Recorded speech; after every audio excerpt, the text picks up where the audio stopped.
Hello and welcome to the Hormones in Harmony podcast. I'm your host, Vivian Allred, naturopathic nutritional therapist and hormone enthusiast. If you want to learn how to rebalance your female hormones, regulate your menstrual cycle and reclaim your vitality, then you are in the right place. Each week I will be delving into different conditions such as PCOS, endometriosis, infertility, hypothyroidism, acne and hair loss. Stay tuned for interviews with expert guests, Q&As and solo episodes that are all intended to help you move from hormonal chaos to hormonal harmony. If you'd like to submit a question for me to answer on the podcast, then you can email them to hormonesinharmony@gmail.com. The information shared on this podcast is intended for educational purposes only and is not designed to replace the advice of your health practitioner. That said, let's get into today's episode. Hi everyone, welcome back to episode number 11, and this week I'm joined by my friend Sara Sumic, who is a molecular biologist, former acne sufferer and skincare blogger. Through her platform Healthy Skin Glows, she creates online courses and shares science-backed skincare tips to help women bring their skin back to a healthy balance, to heal adult acne, reduce hyperpigmentation and to slow down the skin aging process for a lifetime of clear, youthful and glowing skin. Me and Sarah have collaborated a few times now with blog posts and Instagram lives, and I really love her work. We joke that we really work well together because I kind of tackle skin issues from the inside out, but she tackles them from the outside in. And the topical care is so important, and even though it's not everything, it can't clear skin completely if your diet's still rubbish, but definitely you can see massive improvements with your skin quality and reducing acne marks and reducing the likelihood that you'll develop skin conditions through the topical care that you use. I actually learned so much from Sara from going through her online course because I was somewhat aware of the importance of the skin microbiome and the pH of the skin, but she definitely broke it down into simplistic terms and really educated me on what we should be aiming for with our skincare products and treatments. In this episode we cover the common skincare mistakes that can lead to acne breakouts and premature aging, the importance of the skin microbiome, the pH and the lipid barrier when trying to overcome acne and other skin conditions, the top skincare ingredients to add in and avoid for healthy clear looking skin, the differences between conventional products and more of these green beauty products that we have available to us. And finally, she goes through different product recommendations and walks us through a typical skincare cleansing routine for someone who's currently dealing with active acne breakouts. I think you guys are really going to love this episode because I absolutely loved recording with Sara. She's just a wealth of knowledge and definitely an expert in her field. So hi Sara, welcome to the podcast. I'm so excited to have you on, and as a skincare expert, I've got a ton of questions for you and I know that you are the right person to have on the podcast. So welcome to the Hormones in Harmony podcast. Thank you so much for having me, Vivian. I'm very excited to be here and talk a bit more about skincare with you. Amazing. And I know that we've kind of collaborated a few times now with blog posts and Instagram lives, but I've still got a list of questions and I know that people are dying to ask you about your favourite topical products and how to really get clear glowing skin, because it is such a problem for so many women, as you probably are well aware of. And the skin is a reflection of what's going on inside, and I believe that it's like a mirror into the inside, and we can definitely improve things both from an internal perspective with nutrition and herbs, things like that, but the topical care is really important too, and we can see such massive results when we start to implement some of the changes. So I'm excited to dive into some of the questions. So I just want to start with kind of your journey with skin problems, and you're similar to me in the fact that I don't have a ton of pictures to kind of back up that I really struggled with my skin, which I wish I did take some like progress pictures along the way, because at the time I just didn't want to have my photo taken at all, and I just wanted to hide and kind of cover it up. But I know that you did struggle with acne, and that's kind of why you're on this journey today. So do you just want to cover kind of what you went through and how you overcame these things naturally? Yes, sure. As you say, I mean, I also didn't have so many pictures of me. They are probably buried somewhere in the albums back at home. But I started struggling, as a lot of people start, when you enter kind of puberty. And then it was really an ongoing problem for the next 10 years. So let's say from 14, 15 to about 25, when I healed my skin naturally through diet and gentle but still effective skincare. And throughout this period, looking back now, I realized how much it impacted my life and my self-esteem, and how much it dictated my everyday life, saying no to social gatherings and just not feeling ever as, worthy or beautiful as people with clear skin. And as I looking back now, I can realize how much this skin impacted me. And this is exactly why I started Healthy Skin Glows, to share the tips that I learned along the way. So for me, I was always a pretty healthy person. And as you say, it's not always like we feel healthy, we feel like we're eating healthy and like living a healthy lifestyle, and then the skin doesn't really reflect this. And of course, it may require some tweaking of the diet and fixing hormonal imbalances. And for me, a problem was I was very progesterone deficient, I was anemic, so these kind of things accumulated. And when I addressed them, I healed my skin internally, but still my skin was not looking good. And then I started to look in my skincare. And at a certain point, it was so bad. Actually, it was much worse in my adult years than in my teenage. At least that's how I remember it, because there were always like this painful cystic acne. But at least when I was a teenager, it wasn't like so sensitive and dry and flaky. Whereas in my adulthood, over the age of 20, let's say, it was really starting to be like angry at me, if you know what I mean. And I started to look more in my skincare, and I realized how much damage we can actually do with our skincare.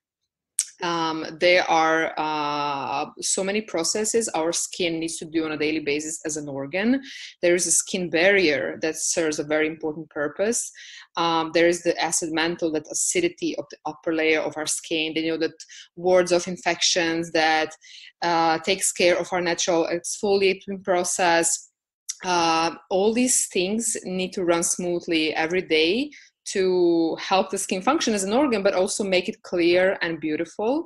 And I, as a researcher, so I have a master's degree in molecular biology, and I've been a scientist for 10 years. And at some point I was like, okay, I am able to understand more about, this, given my understanding of kind of biology. And I dive into the scientific research and dermatology articles and all this. And I started to realize actually how unfit so much of the mainstream skincare is for adult skin, because the skin slowly loses its ability to repair itself as quickly as when we were teenagers. So a lot of the skincare products formulated for acne prone skin, all these benzoyl peroxide, salicylic acid creams and topicals may work to a certain extent for like younger skin, but when we kind of are already in the adulthood, the skin takes longer and longer to repair itself. And when it becomes just tired of the products, it becomes too alkaline, and we throw off all these important processes that keep the skin naturally clear and glowing. So I simply shifted toward a natural and gentle soothing skincare and oil cleansing, which we can talk about later. And my skin started to transform. Like, this was kind of a turning point, because at some point I was like, okay, I'm just going to take care of my skin health, not trying to solve the acne issue. And this is when actually my skin started to clear up. So within, let's say, a year, I think it took, when I already implemented the dietary changes, prior, it took like so long for my skin to really clear completely, because as I said, my acne was like really deep and very cystic, especially on my like T-zone and like the chin.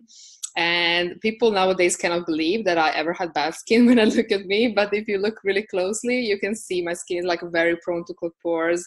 And I would also like to add one last comment that I see also with my coaching clients, because I see a lot of them really eat healthy, lead a healthy lifestyle. But what I tell them is that some of us are simply genetically more prone to breakouts as well. So the DHT, this powerful androgen that clogs our pores, Some people simply have more sensitive receptors to DHT, so we really need to be mindful, more so than the average person with clear skin who is not so sensitive, to maybe processed sugar or things like this. So yeah, definitely kind of skincare can really be accelerator of positive change when we do it right. And all of our we all have a unique skin. So I hope to give kind of general guidelines during this talk, but when it comes to really creating exact skincare steps, I always like to take like each individual case and see what works best, because our skin differs so much. I hope this kind of summarized my journey. It was long and bumpy, but I'm here now. Yeah, and it's the same with nutrition, isn't it? We can't just, when we go on podcasts or maybe write blog posts, we need to be really general and kind of speak to everyone, because everyone's diet is different, everyone's sensitivities are different, and it's the exact same with skin. So I'm really glad you made that point, and I can definitely vouch from what I've seen, your skin is absolutely amazing. And I agree that it's hard to believe that you actually struggled with your skin, because it's just so beautiful. Again, people do forget that the skin is an organ, and it's the largest organ in our body, and we really need to take care of it like you would maybe your heart or your liver. And we're going to dive deeper into the ingredients to avoid, and maybe the harmful effects of certain products, like the really harsh chemical laden products, as we move on, because I think that's a really important point too. And sadly, a lot of the products targeted for people with acne are the ones that are the most chemical laden and dangerous. And even though you think that you're doing a good job by using these products, but actually in some ways they could be making things worse because of the hormone disruption and just the toxic burden that you're putting on your body as well. I think that's just a really important point to kind of emphasize. I know that you've kind of touched on your drivers of acne, which were iron deficiency anemia and maybe some hormone imbalances, but what do you see are the most common causes of acne or skin problems? So I'm going to take this question as maybe from the outside, because internally you are, much better expert at this than me. So just looking from the skincare point of view, I would like to introduce kind of 3 terms that we need to be aware of when we are creating skincare routine, and when we are kind of like pinpointing what's wrong, why are we not managing to clear up adult acne. So first is, I already mentioned skin barrier, which is basically, you can imagine kind of like a wall on the surface of your skin, which is composed of stacked dead skin cells, which are immersed in a lipid matrix, which kind of acts like a glue for these dead skin cells. And this structure acts as a pretty impenetrable wall towards the outside world. So it protects our skin. It protects the living skin cells underneath. It prevents from entry of unwanted substances, toxins, pollutants, harmful microorganisms into our body and into our bloodstream. So the skin barrier, when it's so robust and strong, is the reason why a lot of the chemicals, especially a bit larger ones, cannot really penetrate through our skin and into our bloodstream, luckily. So while some definitely do penetrate, the purpose of the skin barrier is to block a lot of them outside. The skin barrier also serves a very important purpose, where it slows down the evaporation of water from within our skin. And this is really, really important, because this is what keeps our skin naturally moisturized. Our skin's sebum, which I will touch in a second, also helps to slow down this evaporation of water. So this is why people who never use moisturizers, who don't really do any skincare, have like dewy, moisturized skin naturally. And it's something that gets damaged pretty easily with harsh products. And when we disrupt the skin barrier, we raise inflammation, which is one of the initial triggers for clogged pores. We open doors for infection from harmful bacteria, because on our skin we have hundreds of species of different bacteria, mites, fungi, and they all live in harmony when everything is fine and well, and we need them to have clear skin. So they help us kind of keep our skin in a balanced state. As you already are probably aware, I mean, we as a body are more of like ecosystem, not just a human being, because of so many bacteria in our guts, you know, on our skin. So a lot of the skincare products will also disrupt the skin microbiome. So harsh preservatives, which need to be present in any skincare product that contains water, because this makes it susceptible to, you know, just going bad due to bacterial overgrowth. They also affect the good bacteria on our skin. So let's say a product that can have a really nice formulation and then have strong preservatives such as parabens can, you know, it can cause breakouts basically in adult skin sometimes. So yeah, the three terms would be then the skin barrier, the skin microbiome, which is this good bacteria, and finally is acid mantle, which basically just means the acidity of that upper layer, that skin barrier of our skin. And it's very important that that layer is acidic, because this activates a range of enzymes that make a lot of the processes that need to be ongoing on a daily basis possible. This is the synthesis of lipids, which make our skin naturally moisturized and supple and youthful and glowing, natural exfoliation process. So we need to shed off dead skin cells of our skin, you know, every day. It is like this. When we don't, they can clog up our pores. And when our skin is getting alkaline, so the ideal pH of our skin should be somewhere around 5, even below 5. A lot of the cleansers, a lot of the harsh products are actually too alkaline for our skin. So some of those products are even like up to 1 million times more alkaline than our skin, with a pH of like 10 or 11. And this can make the skin chronically alkaline if we don't give skin enough time to reestablish the correct pH. And when our skin gets alkaline is where I see a lot of the adult acne coming, and the skincare is basically to blame. So even though these skincare products can contain a lot of the ingredients that are supposed to help unclog the pores, like salicylic acid, or be anti-inflammatory like benzoyl peroxide, they are, or like, you know, having a cleanser that, you know, strips away the excess oils and the dead skin cells. Yes, that is true. But there's also the bad side, and that is that it disrupts the skin barrier and acid mantle, this correct pH that we need to have naturally clear and glowing skin. So when our skin gets alkaline, the pores get clogged, our skin ages faster, which is a problem that we experience as adults. You know, if we are dealing with acne, you know, sooner or later we're also going to be concerned with anti-aging. So alkaline skin is definitely a problem, and why nothing seems to really be helping when we are just kind of piling more and more products that are targeted for acne that are supposed to be helpful. They're not. So I took as an example salicylic acid, which is oil soluble exfoliating acid that can kind of unclog the clogged pores. And I always say to my clients, yes, it can, but only if you have oily skin, because it is so drying. So if you have dry skin, it's gonna make your skin break out even more likely, because it's gonna make your skin too alkaline and it's gonna just irritate it more, which is gonna then lead to breakouts.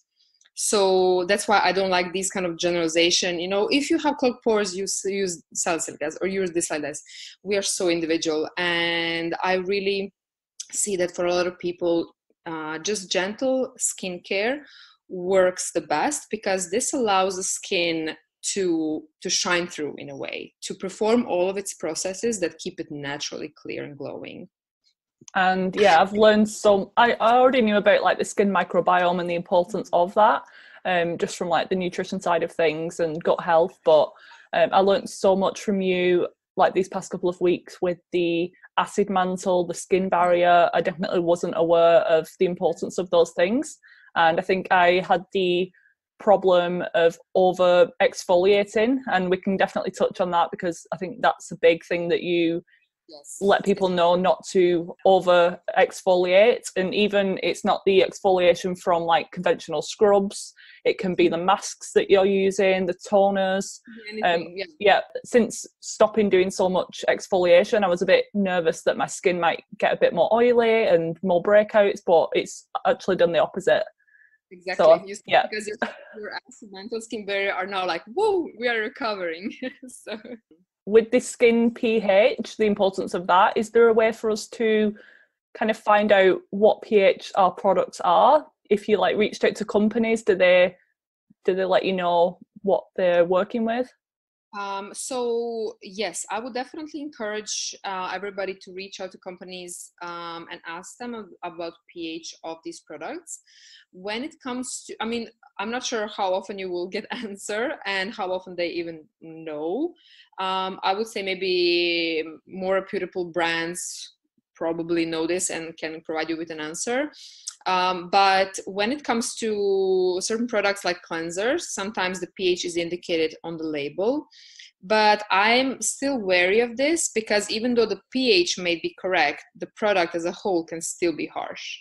So in cleansers, we have specialized detergent-like molecules called surfactants that do the cleansing job. So what makes this cleanser a cleanser are these surfactants. So these are the molecules that can bind both to oil and water. So in that way, they dissolve all the, the oil, the grime, the makeup, and then get washed away with water. But this property also makes them very capable of disrupting the skin barrier and, the acid mantle with it. So yeah, this is something that can definitely also be damaging. So it's really about looking at the whole product. So in my actually free online course, I guide on how to pick the right cleanser, because this is a staple of most of us, of the skincare for most of us. We are using some kind of cleansing product, and it's really important that it's super gentle, because as we are kind of getting into our late 20s or 30s, it takes the skin hours and hours on end to repair itself from a harsh cleanser. And for somebody who's cleansing like morning and evening, it might not even be enough time for the skin to just recover from morning to night. And in that way, our skin becomes chronically alkaline, which is something we definitely want to avoid. So yeah, over exfoliation, over cleansing, and like picking really gentle products is really the key. And again, depends how much of the exfoliation we need from person to person. But I always kind of encourage people to see what's that minimal amount that is giving you results. So if you're exfoliating 2 times per week and your skin is doing good, there's no time to do 3 times, right? So you always want to give your skin the most room to do its own thing, and then intervene just as much as you need, not more, because this really, I think, is a recipe for having good skin for life. What are your favorite types of exfoliants? Do you like the scrubs? Do you like acids? Do you like masks? I recommend different products to different clients. So usually they are there is really no rule when it comes to this, but one thing I don't like, and this is the harsh scrubs. Everything else can be kind of negotiated, and I will always look into the history of someone's skincare routine, what worked for them. So if a person comes to me and tells me chemical exfoliants worked for me in the past, I've used them daily before and they work well, I was like, okay, we can keep them. Maybe we can pick a gentler one if your skin is kind of getting tired of them, but there is no reason for me to suddenly recommend a scrub instead.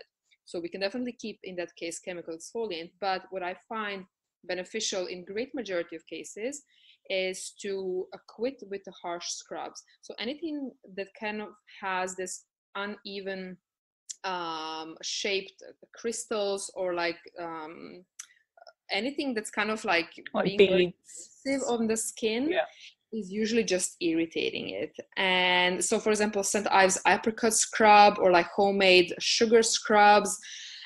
So these kinds of things are really harsh and are just gonna cause micro tears in the skin. And anything that's irritating is also gonna raise inflammation. So, local immune response is gonna go up, the inflammatory cytokines are gonna go up. And with some of them, when they get raised, we are also more prone to clogged pores, because a certain process called a hyperkeratinization process kind of increases. And this means that the dead skin cells inside our pores are not going to be shed off as quickly. So they're kind of clogging it instead.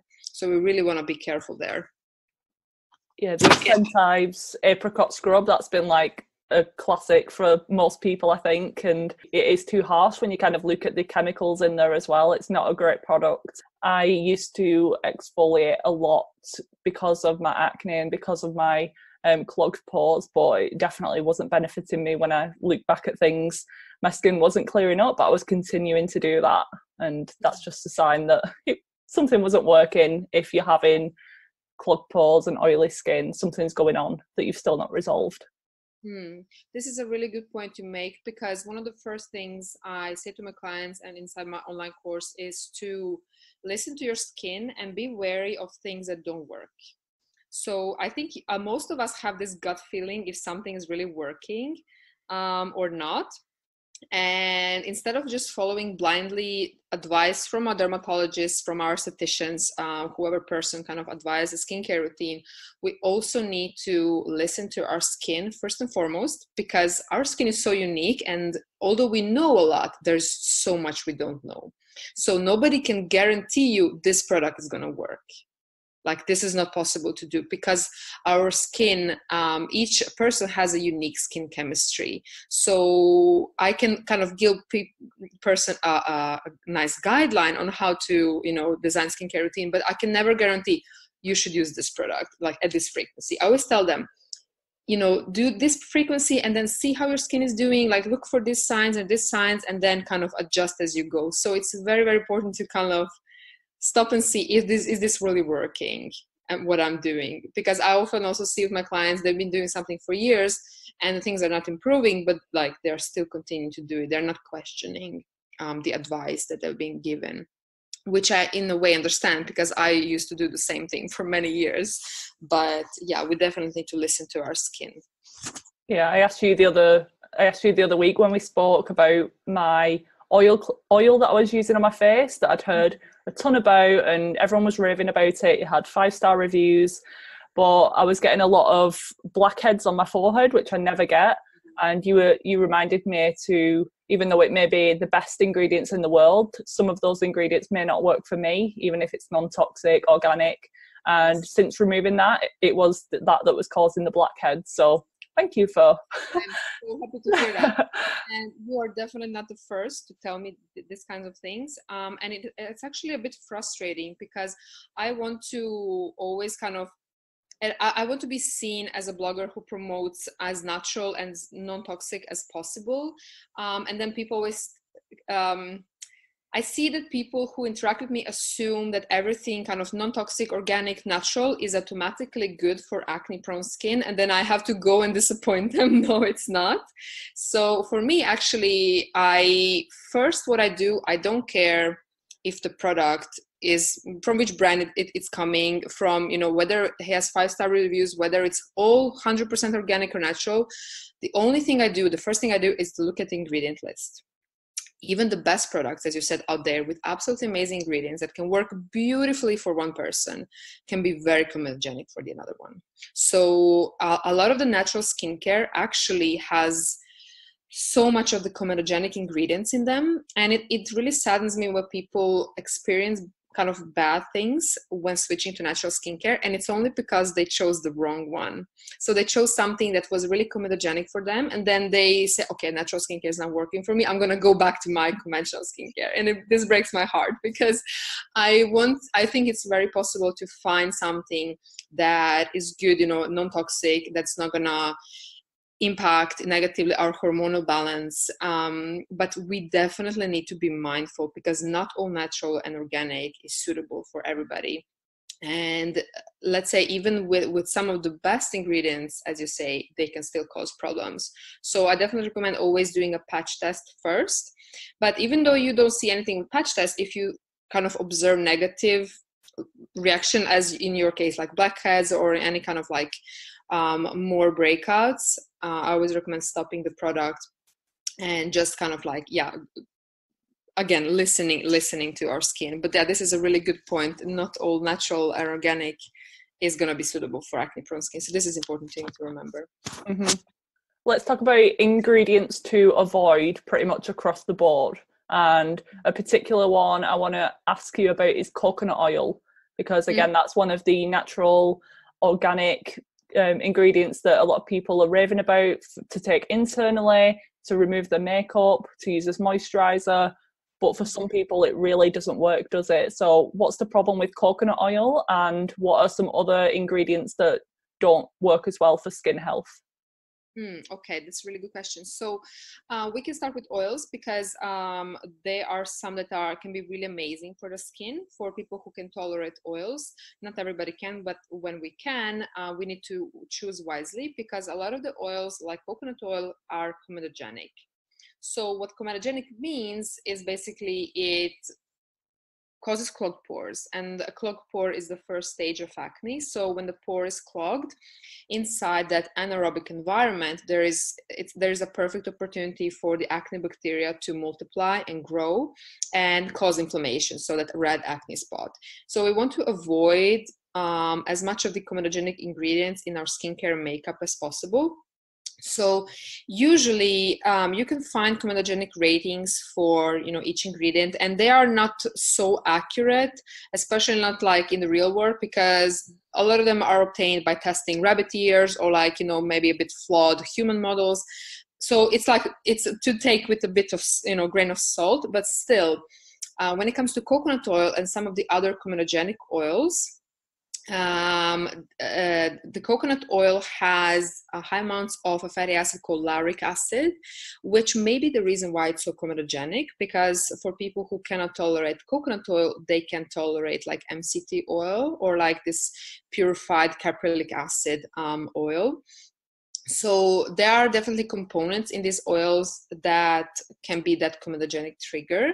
So for some people who can tolerate coconut oil, straight from the jar for oil cleansing, for moisturizing, I say this is great. It's great, it's working for you, but it might not work for the person next to you at all. This person might break out in cystic acne from coconut oil. So, and this definitely includes me. Like, I cannot tolerate these like more comedogenic oils, whereas my skin has totally transformed from oils high in linoleic acid, which are oils like grapeseed oil, hemp oil, rose hipseed oil. So these oils are much more healing and suitable for acne prone skin, because the acne prone skin can be deficient, so the sebum can be deficient in linoleic acid, and then supplying extra from these oils can be super healing, because it lowers inflammation, it lowers this hyperkeratinization process, it clogs the pores. So for me, I saw that over the course of several months, the clogged pores and like these visible bumps on my skin started to disappear. And we even have one study that shows reduction in over like 25% after just 4 weeks of applying these high linoleic acid oils. So this is something definitely that can work, but you need to choose your oils wisely. Yeah, definitely. So for other ingredients to avoid, I also list some other comedogenic ones that can be comedogenic for people. Again, if they are at the top of the ingredient list, this means that make the bulk of the product, so they're more likely to cause issues. Whereas if you find a little bit of it, so it's at the end of the ingredient list, it might not cause any problem because it's so diluted, like compared to other ingredients in the product. So this can be things like beeswax or other kinds of waxes and butters. Then I would definitely avoid drying alcohols. And this is something present still in lots of makeup, like lots of mainstream makeup. So even when I see people use like kind of good skincare routine, like their makeup, messes everything up because it contains harsher preservatives, drying alcohols. So drying alcohols are usually labeled kind of like alcohol or alcohol denatured, SD alcohol, benzyl alcohol, these kinds of things I would definitely avoid. What other things where I have quite a lot of comedogenic? There are also some other comedogenic I have actually in the list inside the course. There is also, I think, what about things like parabens and SLS? Those types of things. When it comes to the cleansers, I definitely recommend avoiding sulfates, which are very harsh cleanser surfactants. So sodium lauryl sulfate or sodium laureth sulfate, which is a bit milder but like still pretty harsh. So the sulfates are gonna really strip the skin. and they're going to strip too much of our own natural oils. They're going to disrupt the skin barrier, after which we lose water from our skin more rapidly. The pH is off, the irritants and like all these kind of unwanted substances can enter and penetrate our skin more easily and raise inflammation. So I definitely recommend avoiding sulfates, and they are mostly found in our cleansers. And when it comes to that, actually, I don't know if you ever noticed this, but they're also found in so many other products like toothpaste, because they cause foaming. Yeah, of course, shampoo, but they cause the foaming. They are the foaming agents. So if your toothpaste is foaming, also avoid, because I see that people can struggle like with breakouts around the mouth, or like even perioral dermatitis with these toothpaste that have sulfates, because they are so damaging. They are actually, when it comes to natural cleansers, I see, or soaps, as I see with some people, they think, soap is like so natural, and then I even made it myself, or like there's this company that makes this with these really nice oils. And I say, this is great, but soaps are still highly alkaline. So this is another thing that can, again, as amazing as it is, maybe for other parts of your body, it may be too drying for your face, and it's going to throw off the skin pH, because natural soaps can have a really high pH, like 9 or 10 or even 11. So this is very, very different from our skin ideal pH. So this is another example where kind of natural is not always the best for our skin. Other ingredients to avoid, I would say there is kind of a trend with all of these tools, like in skincare, like the facial like brushes, or even like sponge, these kinds of things. And I would really be careful, because it can also lead to over exfoliation.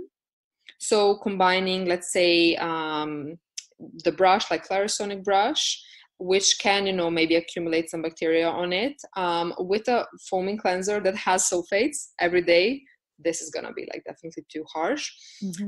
Even with konjac sponge, I find that it can often lead to like more problems than it brings the good. So it can definitely accumulate bacteria, because it remains so damp for long periods of time. It's hard to sanitize it, and the fibers kind of go bad much quicker than the producers advertise it. Then I also kind of avoid or like at least see if you can tolerate any of the stronger skincare ingredients, especially when it comes to acne prone skin, because we tend to use all these, retinoids, vitamin C serums, exfoliating acids. So when they are in high concentration and like in powerful forms of these, when the substance is in powerful form, they can bring good results, but with powerful, good results also can come irritation. So this is something also I would be mindful of. So for some clients, just removing a strong vitamin C serum meant less breakouts. So you see how individual like this is, because this is a skincare product that can be so amazing for so many people, but we need to be aware that with such powerful, potentially, powerful results, they can be irritation as well. So this is kind of goes hand in hand. What other things do you maybe have a cheat sheet in front of you? No, I'll definitely link. You've got a ton of resources on your website. Yeah, there is a lot to go through. So I'll link all of that in the show notes. Exactly. So don't worry. I think you've covered a lot of things. Probably the big offenders when it comes to ingredients. And I think we've been kind of taught, maybe influenced by some of the products and the companies, that foaming products and the squeaky clean feel is the best. And if it's not foaming, then it's not working. Similarly with shampoos, that's a big myth, that if you don't get that lather, then you're not cleaning everything properly, and that can lead to breakouts. But definitely not. And a lot of the natural products that don't foam can be some of the best cleansers, like the oil cleansing. So what are some of the other ingredients that you love? We've touched on a few of them, like vitamin C and the hemp seed oil. Are there other ingredients that you love to recommend? Absolutely. So I'm gonna first comment on the squeaky clean feeling, and then I can list a few ingredients that I really love for a lot of people.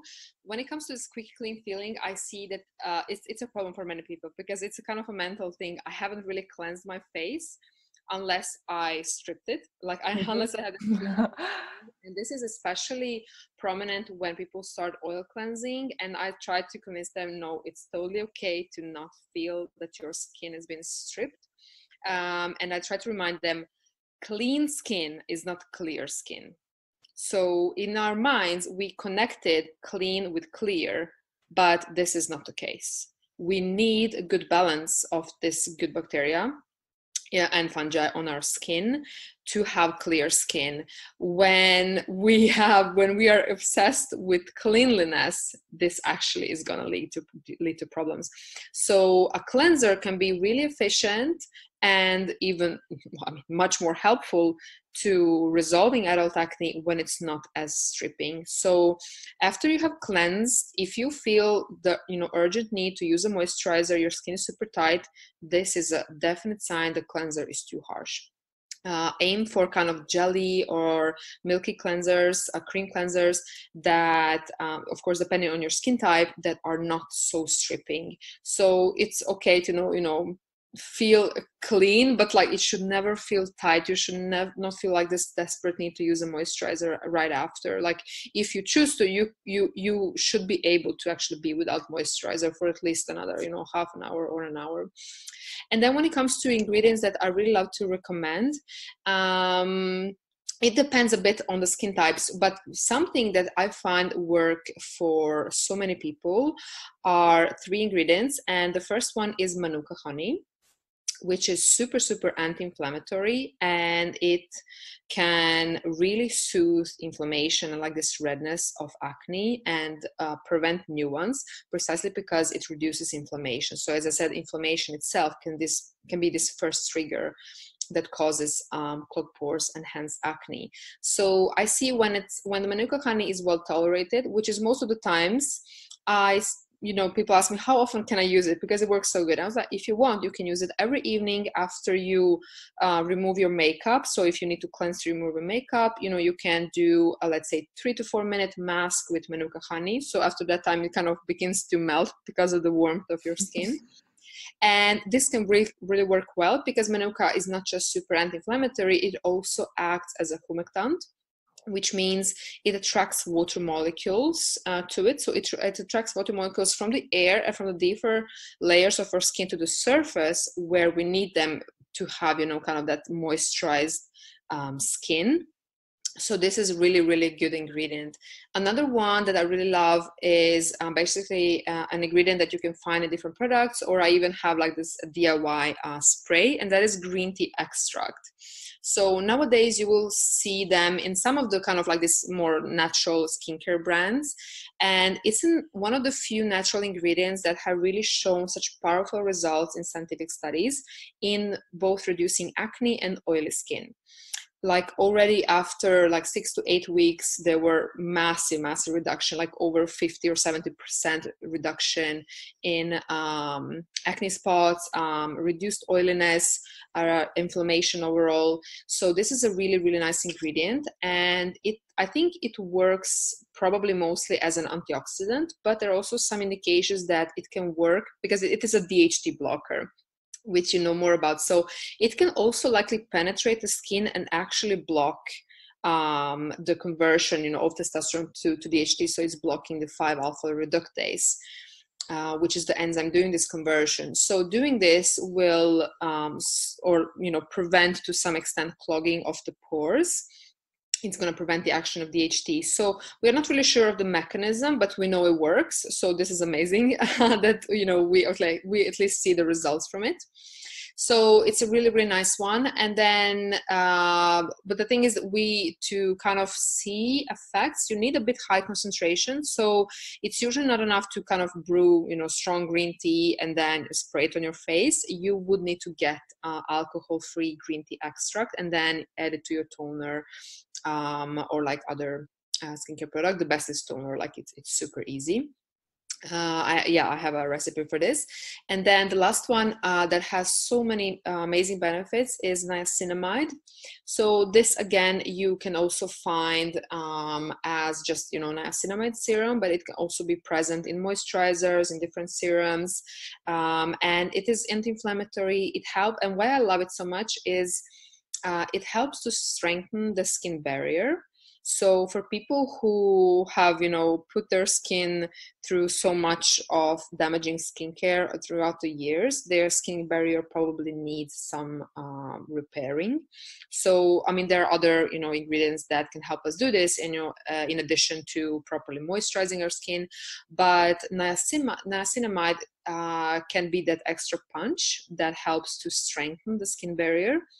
And, strong resilient skin barrier will lead to healthy skin, and healthy skin is that foundation for having clear skin. So we cannot really have clear skin if our skin is unhealthy, especially in the adult age. So we always want to balance our skincare with allowing our skin to always be healthy and like fully repaired, its skin barrier functioning, and all these things. So yeah, I think these 3 ingredients would be the ones with maybe, I would say, highest success rate. So there are plenty of others that are super amazing, but these 3 definitely can work and be a good starting point for most of people. Yeah, and I'm all for using like food as medicine, and we can't forget that what we put on our skin enters our bloodstream as well. So we definitely need to make sure they're free of as many toxins as possible. But obviously, like you say, don't get too kind of concerned if there is a few chemicals in there, because they may be effective for your skin. But would you say that consuming some of these foods, so manuka honey, the niacinamide B3, green tea, and things like linoleic acid from hemp seed, would they affect the skin from the inside out? Really interesting question. So manuka honey, definitely. Green tea, definitely. Vitamin B. I'm not sure. I think there is some research showing like people who have taken it as a supplement, but I just like to rely on the natural sources of it. So definitely we need all the range of vitamins to have optimal health and hence healthy skin. So yeah, definitely they would kind of work then from both the outside and the inside. When it comes to the linoleic acid, this is actually a question I've been getting a lot, and I'm a bit, or the answer is a bit complex. So we want to have high enough concentration of this linoleic acid locally in our skin sebum. So yes, we would need to have sources of linoleic acid, which is omega-6, in our diet to have enough of it. But we also need to be mindful that the sources of this omega-6 is really good, because we have mentioned yesterday during your guest blog post and the Instagram live, how damaging some of these sources of omega-6 can be, such as with vegetable oils and just these rancid oils. So having seeds and nuts can be awesome source of this omega-6. So I would not even maybe recommend taking hemp oil as a supplement. This oil, I don't think you need it if you already have like other sources of omega-6, because we get what we need pretty quickly, because these foods are kind of like rich in this omega-6. So we don't need to throw off the omega-3 omega-6 ratio so much. So we don't need to like pile on. So I think these natural sources of omega-6 are definitely sufficient. I don't think a person would need to take hemp oil as a supplement like internally. It would do much more good to supply it topically, because then it then provides directly that extra linoleic acid to our sebum, because from our gut, from our digestion, how it reaches our skin, like all this is pretty complex. So yeah, our skin is able to break down for the most part the oils and then free up these fatty acids such as linoleic acid, so that it can work and lower inflammation and stop being clogged.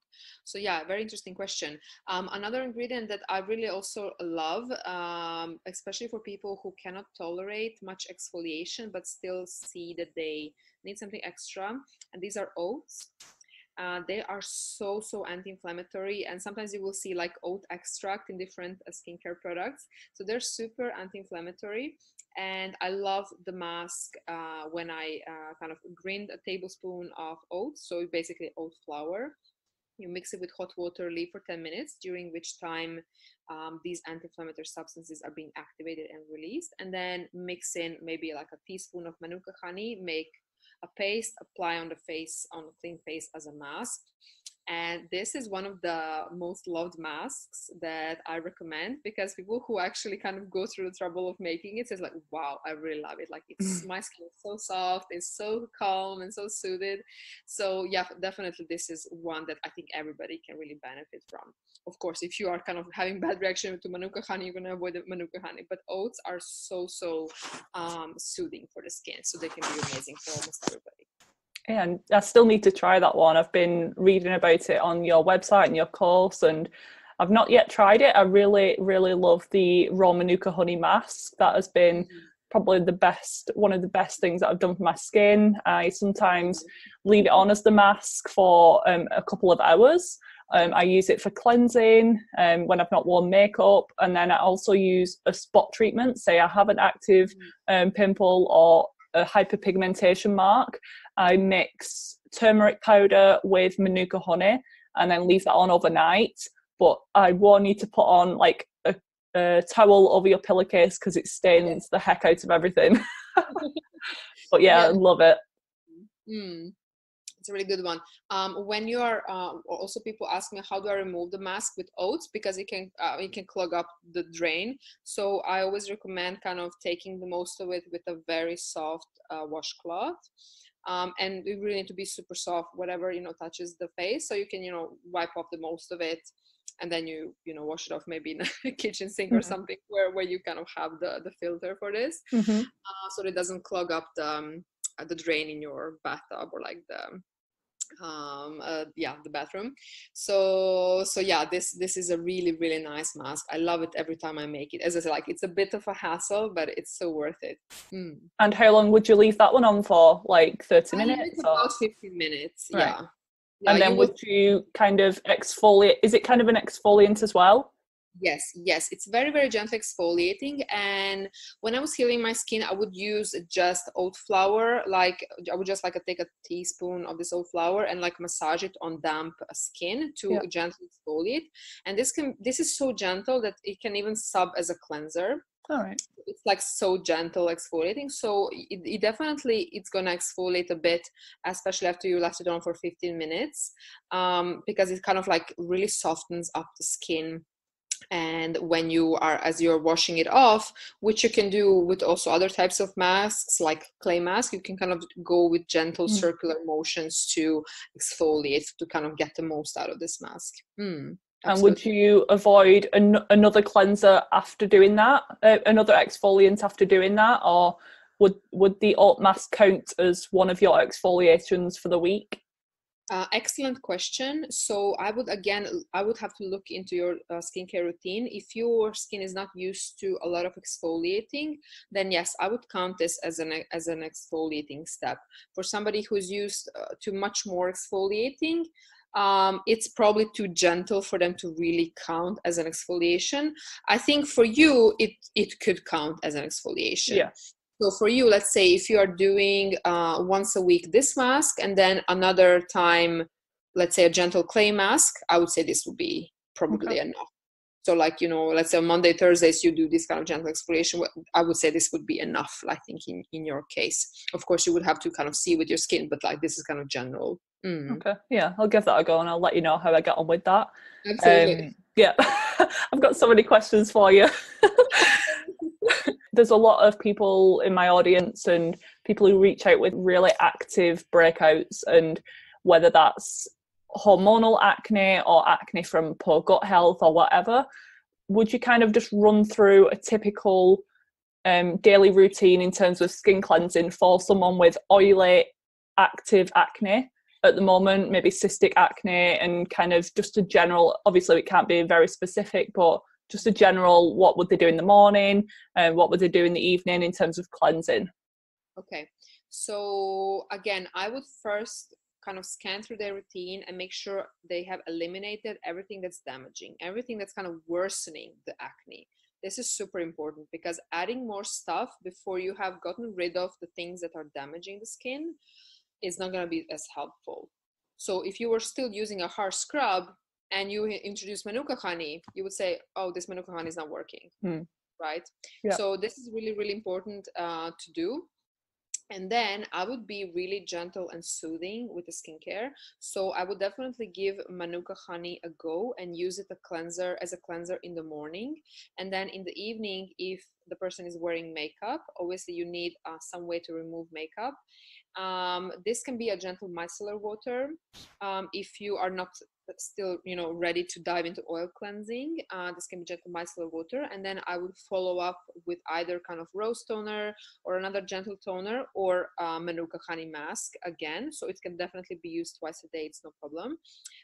However, manuka honey will not really effectively remove makeup. So I would not rely on it as a makeup remover, but as a gentle cleanser, definitely.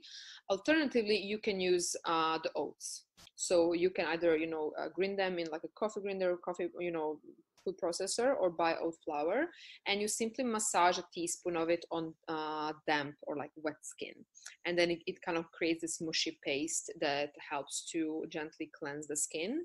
Again, you're not gonna feel as you have cleansed your skin if you're used to foaming cleansers, but trust me, your skin is all good.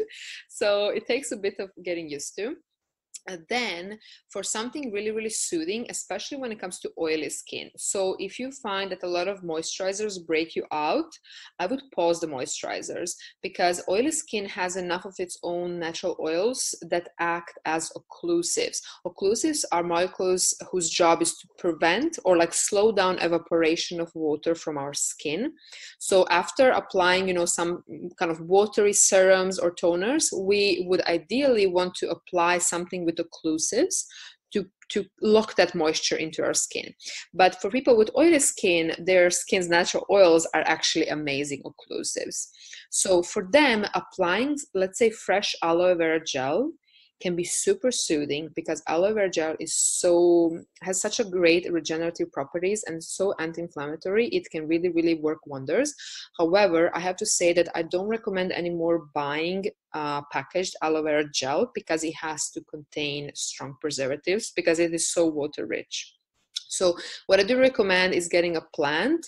Mine is over there, organically grown preferably, and you simply cut the leaf.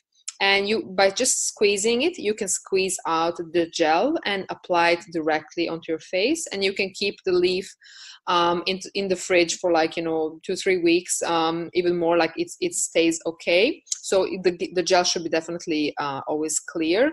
For me, it definitely works. I have even kept one, maybe I think a month. It was big and it did not go bad or anything. So definitely keep in the fridge. You can squeeze and then apply.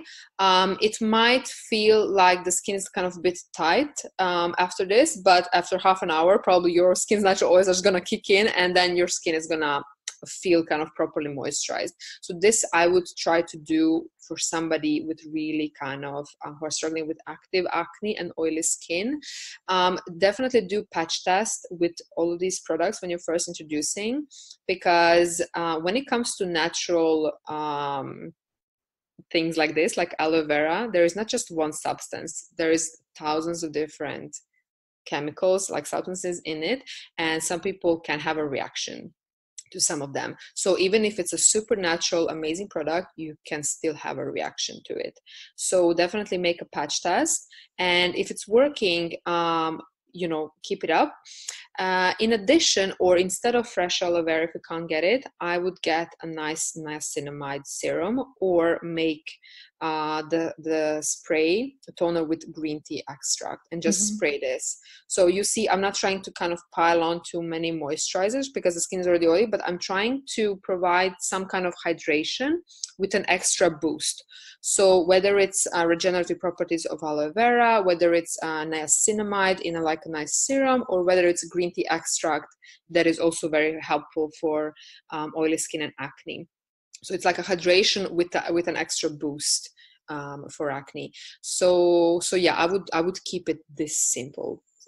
Like just let the skin repair and heal, like not do anything much else. If this sounds very different from somebody's routine, like if so far you have been using extensive skincare with a lot of exfoliants, a lot of scrubs, be aware that your skin is used to it. So you cannot just stop all this exfoliation because your skin's probably gonna get clogged up. But I would gradually then reduce the frequency of how much you exfoliate and like try to switch the harsh exfoliants for gentler ones. Mm-hmm. So definitely do the gradual change when it comes to the exfoliation. But yeah, I would ultimately keep it kind of pretty simple and gentle and soothing. And your course, the skin rebalancing protocol, helps you transition away from the maybe topical medications and harsh chemicals into more of this routine, because you can't just transition overnight from, it's same with diet as well, you can't just transition from eating a standard American diet into eating everything organic and clean. It's just not going to work. You may actually experience symptoms, so it is a transition that can be slow. But going back to the not moisturizing if you've got oily skin, sometimes if you feel like that's okay, I've kind of heard that regardless of if your skin feels hydrated or not, you still need to moisturize. Is that a myth? Because they're saying that your skin creates more oil if you're not giving it moisture. So can you just clear that up?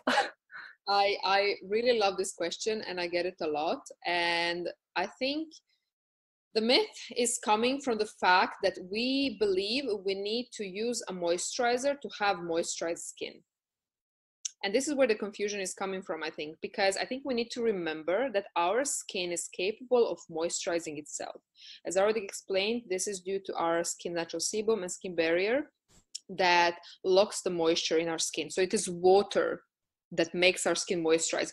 Oils are there simply to lock in that moisture. So oils are usually blends of oil and water because, as I said, we need both of them to have moisturized skin. But I would say our skin definitely needs to be moisturized, but this doesn't mean you need a moisturizer. I have met a lot of people, sadly for me, especially when I was having acne, who had such naturally moisturized skin. It was almost like moist to the touch, so dewy. And then when I asked like, what skincare do you use? And he's like, skincare? I'm not using any like, what is that? And of course it would frustrate me like to no end. But there is a lesson to learn in this, and that is that our skin, and let's remember this always, like our skin is able to moisturize itself. Of course, people who have genetically dry skin, they are probably always going to need a moisturizer. But if your skin is oily already, it can still be dehydrated. So this means it can still lack water. Okay, so in that case, I would say adding hydration is a good idea. But the moisturizing picture can be completed with your skin's natural oils because, as I said, they act as occlusives. So the job of a moisturizer is to bring some water and some oils to lock in that moisture. So for oily skin who already have the occlusive part, we can simply add lots of hydration. And then, the skin's natural oils are going to act as occlusives. So I would say if your skin feels fine, not tight, not uncomfortable, when you're just adding kind of the hydration product without the actual occlusive or moisturizer, you can definitely, this is enough for you. And I have even seen clients whose skin did so much better on this kind of skincare routine. And who knows why? Maybe it's just because their skin is able to breathe more. Maybe something was comedogenic in the moisturizer they were using. But a lot of the times I see that people actually improve their skin with this. The other problem I have with moisturizers, and nowadays a better higher quality moisturizers are maybe not such a big problem, but a lot of the old school conventional moisturizers contain heaps of emulsifiers. And this is a problem because these are molecules essentially the same as surfactants found in cleansers. as you can recall, they are the ones able to disrupt our skin barrier. So for people who are kind of addicted to moisturizers, just quitting the moisturizer for literally 2 to 3 days and not applying anything can help them kind of get moisturized skin again. And I have seen this happen dozens of times so far. So the thing is that the skin needs break to kind of repair itself, because you feel your skin is moisturized and everything's great the second you have applied the moisturizer, but then the emulsifiers in it are going to disrupt the skin barrier. So you're going to naturally lose more water from your skin, the water that you need to have naturally moisturized skin. So why do moisturizers contain emulsifiers? It is because they bind water and oil together. So they don't naturally mix, right? So the reason why moisturizer can have such smooth consistency that doesn't separate is due to emulsifiers. So it is not possible, you know, to bind them together without some kind of emulsifier. Yeah, that's really well explained, and I think that's cleared up. It's a bit complex question, but amazing question. I love this question. Yeah. Yeah, and I've noticed a big trend in like the natural wellness world over the past couple of months of maybe like a caveman regime or going completely without skincare for a couple of weeks. Would that be something that you'd promote? Not generally, no. So not because I think everybody needs skincare, but it's just because it's so individual.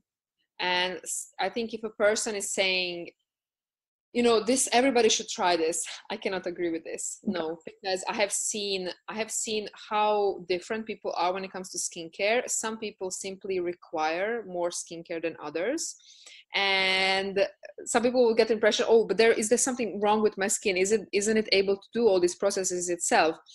And I said, yes, ideally, yes, but we don't live in an ideal world. You have, you know, stress at your work, you live in a polluted city, we're not, you know, our food is not ideal. So all these things require we need extra help. So some people need it more than others.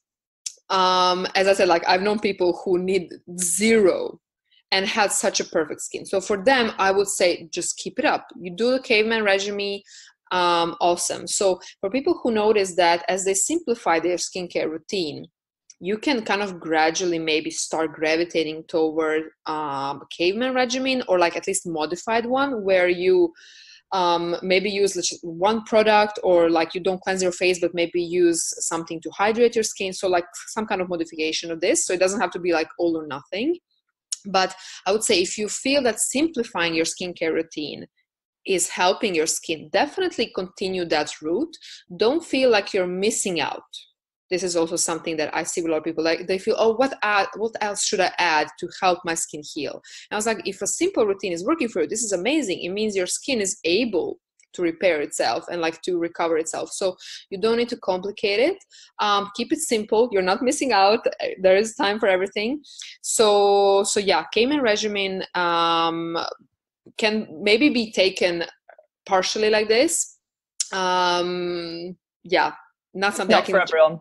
Not for everybody, yes. Okay.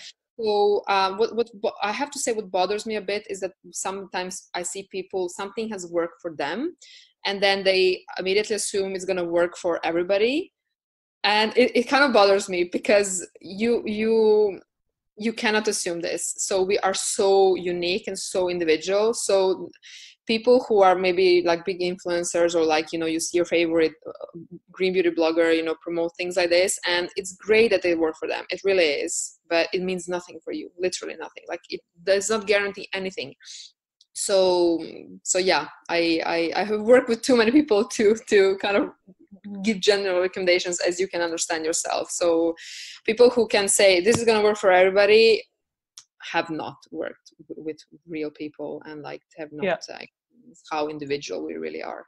Yeah, and I trust your advice any day over any of those maybe influencers or people who are just promoting things because it's worked for themselves or because they're promoting a certain product. You've got the experience personally and from hundreds or if not thousands of clients that you've worked with.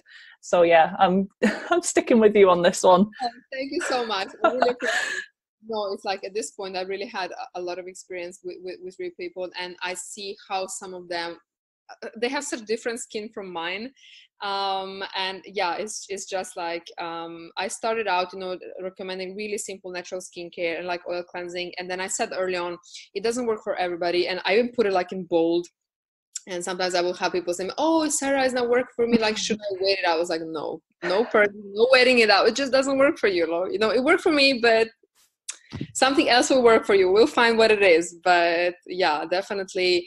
And yeah, I'm really about just educating people on skin health and teaching them how to recognize what their skin needs instead of recommending like a rigid skincare routine for everybody. Like I'm really not a fan of this. So I really, one of my least favorite questions is when people who I have know nothing about their skin, can you recommend me a good moisturizer for like oily skin? And I'm like, I can't. Like, sorry, no. Sales strategy. I really can't, because I need to know so much more about your skin. Yeah, it's the same with me. They're like, what supplement's good for acne? I'm like, I need to know your family history. I need to know what's going on with your gut. I need to know what medications you're on. Then come back to me. Really, there is no, you know, cookie cutter here. No. Exactly. And just shifting gears a little bit, but still on the skincare subject, what are your thoughts on skin mapping? So the facial mapping, you know, like Chinese medicine. Are you into that? Does it make sense for you?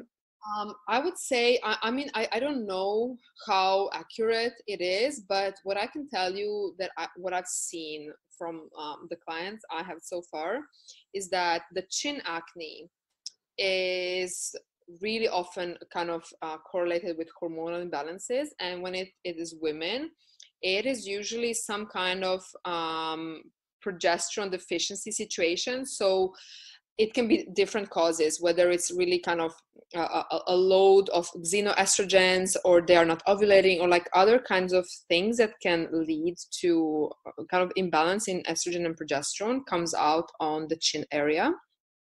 I find a lot of digestive issues come out on the cheeks.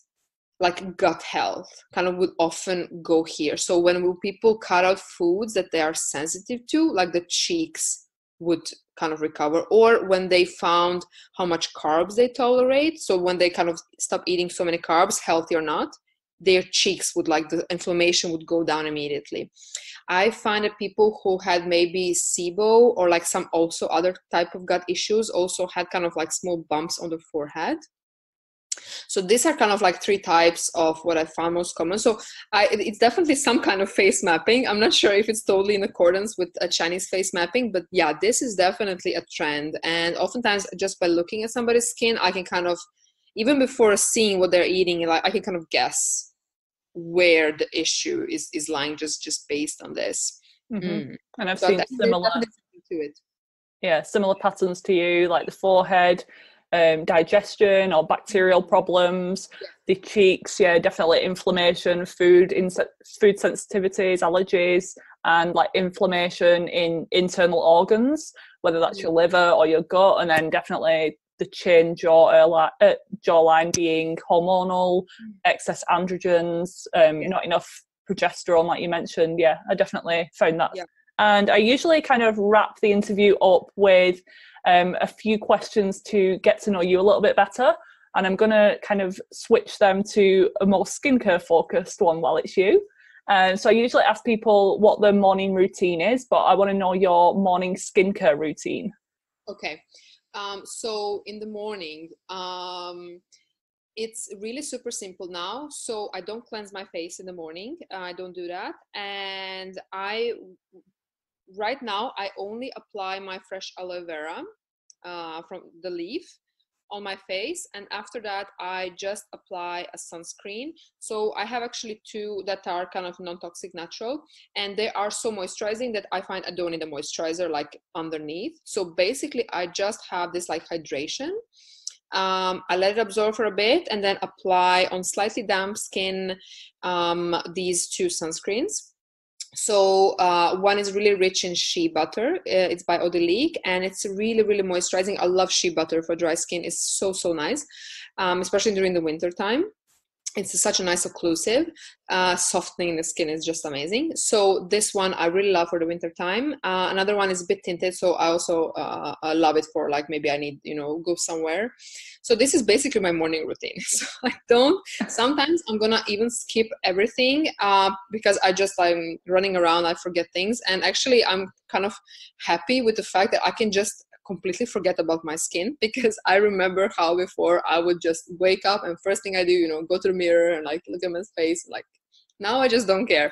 So I really, yeah. So this is really super simple. And then in the evening, I love to oil cleanse, and I have argan oil, which is something actually that I also don't generally recommend, because it's so hard to recommend a good brand. Like I found one here locally, and a lot of the argan oil, especially like those that are on the cheaper side, are rancid. So if it's smelling bad, don't use it. Like it should be, you know, cold pressed, organic, and not smell bad. So I generally kind of recommend jojoba oil. Is amazing for most skin types. If your skin is oily, hemp seed or grape seed is really great. So I love to do oil cleansing. And then I love to, so I alternate between vitamin C serum after that, and my vitamin A serum by Mad Hippie. So right now I'm using vitamin C serum by 100% Pure, and it's a really nice one. I would say the strength is somewhere around the vitamin C serum from Mad Hippie, which I loved in the past, and it's like a nice gentle one to start with vitamin C serums.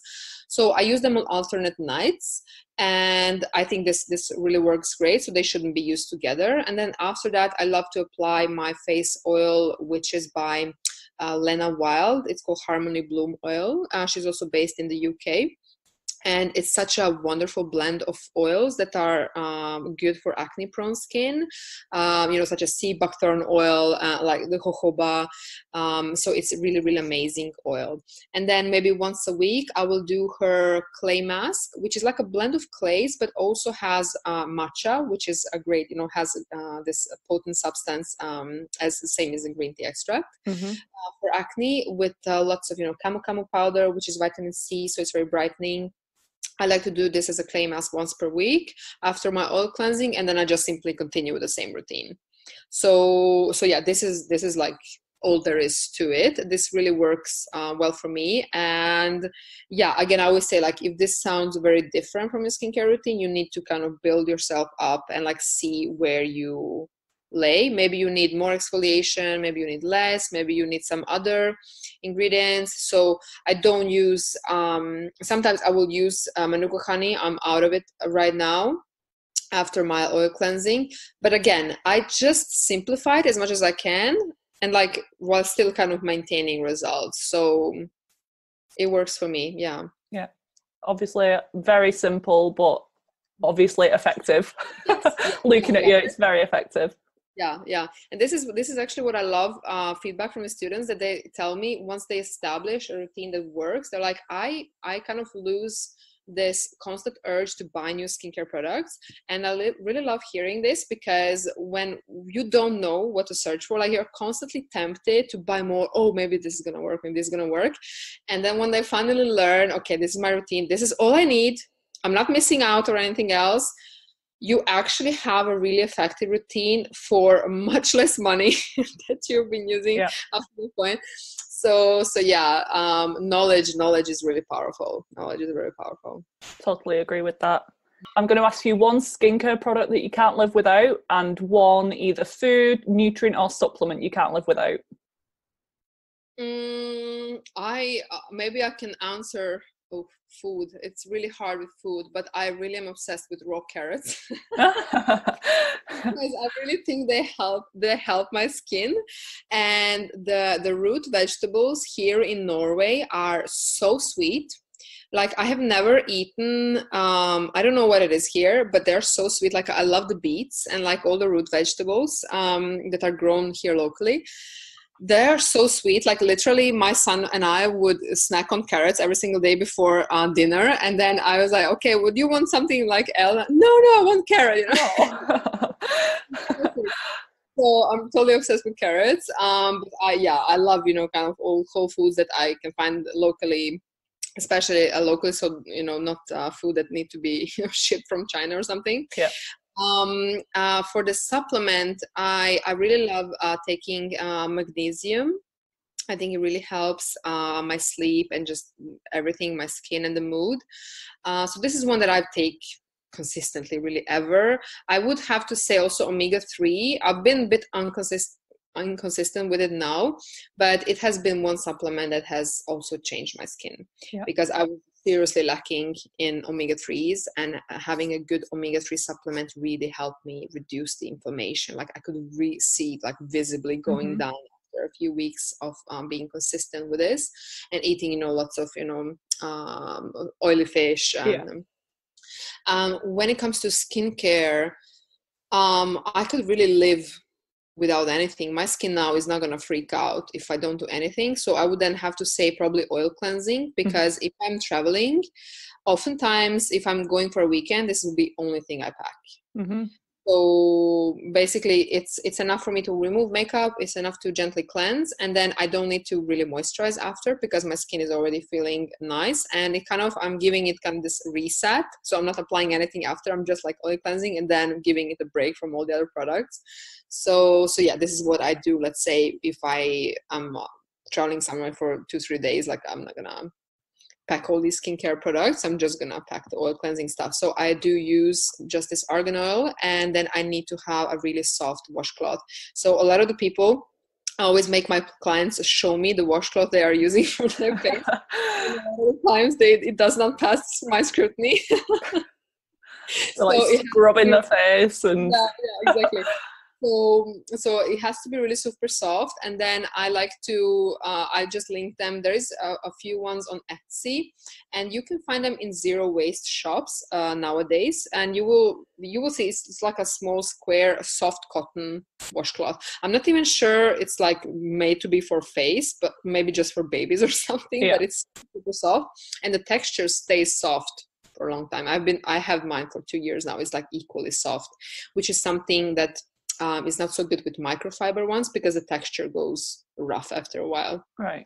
With these soft cotton ones, they really stay soft. So you can have one, probably for a lifetime. Yeah, I'll have to invest in some of those, definitely. I can link you just so you can see. You can have a picture when you go. Yeah. Because I think you can just walk into zero waste shop and then and get one there. Pretty cool. Sure. Yeah. Kind of as a summary of the whole episode, and kind of your takeaway piece of advice for people struggling with their skin at the moment, what would that be? I would say it is to put the skin health first. So I know this sounds like a very general advice, but if you ask yourself, what does my skin need right now? Not, how I'm gonna reduce this breakout, how am I gonna fix this and that when it comes to the appearance. Ask yourself, is my skin feeling tight? Is my skin feeling dehydrated? Is my skin feeling inflamed, sensitive? What can I do to soothe it? How can I improve my skin health right now? I think this is really, a lot of us will intuitively know which route to go, just to prioritize this question. And remember, your skin is not your enemy, although I know it can feel like that often, and for me it felt like many years my skin was sabotaging me, and but really the skin, you need to kind of befriend your skin. So think of what's going to be best to improve your skin health. This is also something I teach inside the protocol. So when designing your skincare routine and how to kind of evolve your skincare, you need to fix your skin health first, and then we can maybe go with some more powerful ingredients to also kind of improve the appearance. But in great majority of cases, already fixing the skin health, or this can mean, going caveman for some people, because it lets the skin recover, or at least going with a simple and soothing skincare can already massively improve the acne, just because it lets the skin do the repairing. So this is one piece of advice I would like to give myself, my 18-year-old self. That's such great advice. Will you let everyone know where they can find you online? Your blog posts are absolutely amazing. You're a fantastic writer. And also about your It's a lot. Like, oh my God. It was even my husband, like he's telling me, your writing has become good now. I was like, thank you. Yes. 3 years. Like, thank you. Yeah, very good. I'm like obsessed. I go through binges of just going through all of your blog posts and reading them. So you can let everyone know where they can find you online, on Instagram, and also about your both free and full online course and what they entail. Thank you so much. So I'm Healthy Skin Glows. So it's like www.healthyskin-glows.com, and my handle on Instagram is Healthy Skin Glows. And yeah, on Facebook, I'm also Healthy Skin Glows. So you can find me there. When it comes to my free courses, so I have both online courses that are hosted at Teachable, which have like a video and audio lessons that you can download. So the free one will kind of help you really take a fresh new look at your skincare, evaluate your skincare. It's going to walk you through how to pick a gentle cleanser, because this is, as I said, like the staple of most of our, skincare routine. Then it also has the recipe for easy green tea toner, which can be really, really amazing for especially oily acne prone skin. So this is inside the free one. It also teaches you the basics of healthy skin that we mentioned, skin barrier, the acid mantle, and the skin microbiome, as well as how some of the conventional skincare products are negatively affecting this, what I call healthy trio. So this, a lot of times people kind of get really a fresh new look at their skincare and then realize what products are actually not fit for their skin. So I really recommend starting with this one. Something similar is also in my free email course that you can sign up on my website. So I just kind of like transform it and gave a bit more info in the online course that is on Teachable. Then I have another free email course, which is three-day email course when it comes to eating healthy for healthy and clear skin. So this is just outlining kind of the basics, the foundation basically. So, the cutting of these damaging vegetable oils, the processed sugar, making sure to, eat enough healthy fats and protein with each meal to keep satisfied. And so these kind of simple tips, but they can be actually really powerful. And then finally, my paid online course is this really in-depth, step-by-step how to go from damaging skincare using a lot of topicals for acne, and how to quit them safely. So how to eliminate everything that is not serving your skin. And for some of the products, they can be eliminated immediately. For some, we need to cut them out gradually. And then I walk you through exactly how to do this. So the course has 3 phases, which is eliminate, balance, and enrich. And this is something I've seen in a lot of my clients, and why I created the 3 phases, because I see that people actually go through these 3 phases with their skincare. So once they have eliminated all the damaging stuff, then comes the balance phase, where I teach how to, optimize the moisturizing, exfoliating, cleansing routine, everything that kind of is going to bring the skin back to its balance when it's like really healthy. So you may still be suffering maybe with some breakouts, whatever other skin issues like acne scars. So this phase is just focusing on skin health. And then the skin is kind of getting ready for maybe more powerful ingredients that can make the biggest change in acne, in like acne scars, like hyperpigmentation, and like all these kind of appearance issues, as I call them. So definitely, doing these ingredients that belong in the final phase while you're still in the eliminate phase is not going to be helpful at all. So that's why I kind of created this step-by-step protocol to help people evolve their skincare so that they can really harness the full power of good skincare. And I've been through the course myself, so I can definitely vouch that it's amazing. I learned so much about skin health that I never knew anything about.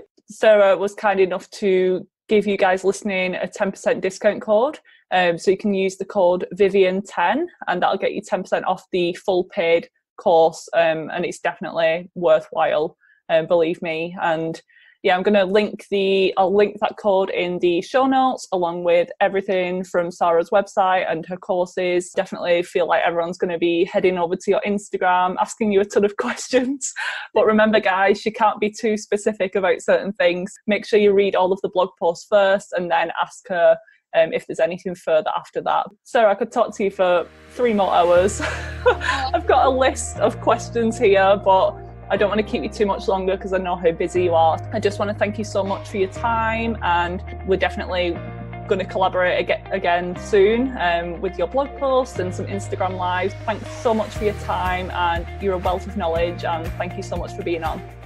Thank you so much. I want to add one last thing, that I do help the students of my Skin Rebalancing protocol. So when they go through the course and understand kind of, okay, I need to do this and this, and then whenever they are in doubt, they just send me over the skincare routine, and then I can help them out, or even hop on a short 15-minute chat or anything. So I'm really there for my students, and sometimes they're shocked, like, you really want to help? I'm like, yeah, I really want to help. So thank you so much for spreading the good word. Yeah, thank you so much for having me. Amazing. Thank you, Sara. Thank you for listening to another episode of the Hormones in Harmony podcast. If you like this episode, please leave me a rating and review, as this helps to spread the word to other women dealing with hormone imbalances. As a massive thank you gift, I'll send you a free guide, 6 Steps to Hormonal Harmony. All you need to do is screenshot your rating and review, then email it to me at hormonesinharmony@gmail.com, and I'll send you the link to download this free guide. If you haven't already, check out my website vivanaturalhealth.co.uk and Instagram page at Viva Natural Health for tons more free content and inspiration. You can also schedule a free 30-minute hormone troubleshooting call to find out the next steps to take in order to overcome your symptoms naturally. See you back here next week for another episode.